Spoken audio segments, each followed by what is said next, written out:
Chapter 4. Pointed Sentences from Older Testimonies.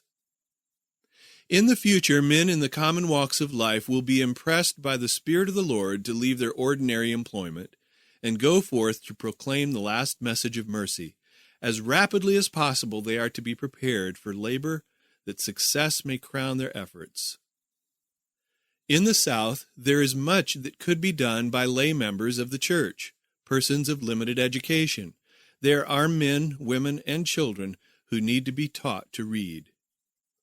Shall not the number of missionaries to the South be multiplied? Shall we not hear of many volunteers who are ready to enter this field?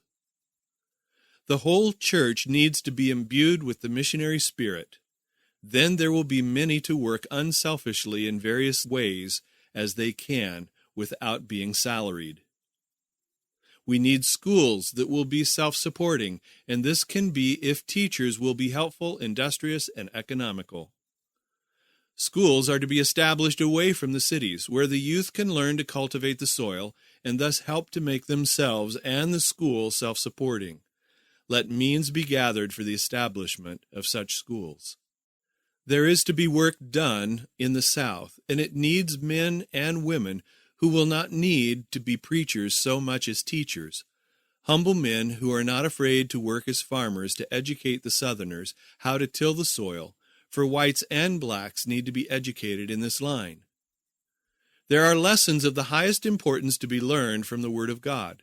This great book is open to us, that our youth may be educated after the manner of the sons of the prophets.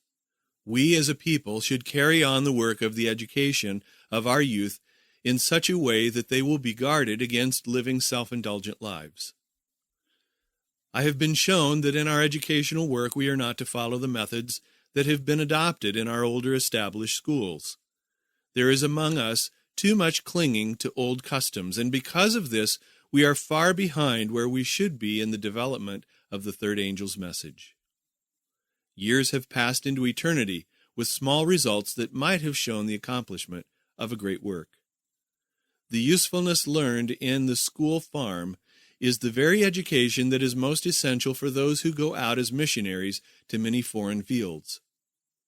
There has been a decided failure to meet the requirements of God in the southern field. We need to ask the Lord to give us understanding that we may see our lack and take in the situation in the South and the need of doing the missionary work that lies right at hand.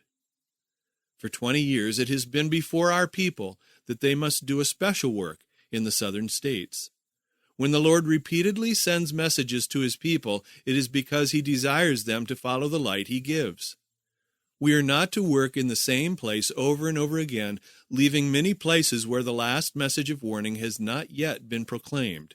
Memphis, New Orleans, and the other cities of the South are calling for workers filled with the power of the Spirit.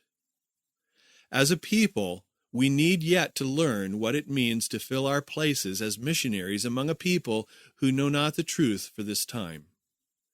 I have received words of encouragement for our workers at Madison who are trying to give their students a practical education while establishing them in the principles of our faith. The students are learning how to till the soil and how to build plain, simple houses. And these students are encouraged to go out and establish other industrial schools where they in turn can educate their students how to plan and how to build.